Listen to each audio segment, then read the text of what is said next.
यमराज हिंदू पौराणिक कथाओं में मृत्यु के देवता के रूप में जाने जाते हैं। उनका नाम हिंदी में यमराज है, जिसे अंग्रेजी में यामा कहा जाता है। वे पाप और पुण्य के आधार पर जीवों की मृत्यु का निर्णय करते हैं।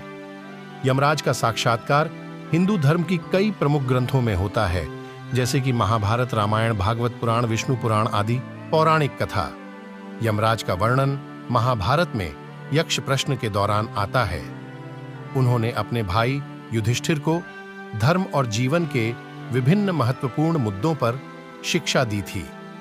यमराज का वाहन भैंस होती है और उन्हें काल, मृत्यु, धर्मराज आदि के नामों से भी जाना जाता है। यमराज का स्थान।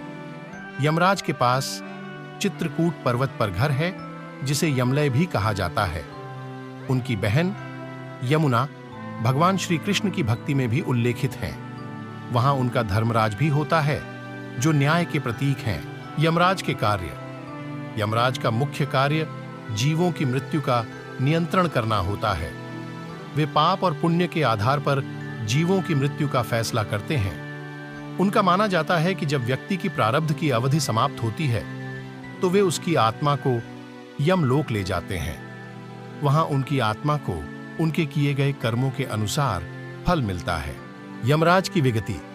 यमराज की पत्नी का नाम है संजीवनी, जो कि दारुक की पुत्री थीं।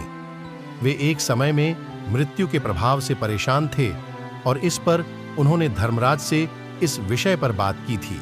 यमराज की पूजा। कई हिंदू धार्मिक संस्कृतियों में विशेष रूप से दिवाली के दिन यमराज की पूजा की जाती है। लोग उन्हें ध्यान देकर, पूजा करके और उनके गुणों की महिमा गाकर उनकी कृपा को प्राप्त करने की कोशिश करते हैं। सामान्य धार्मिक महत्व। यमराज को धर्म और न्याय का प्रतीक माना जाता है। आपको ये जानकारी अच्छी लगी हो तो लाइक और सब्सक्राइब कीजिए।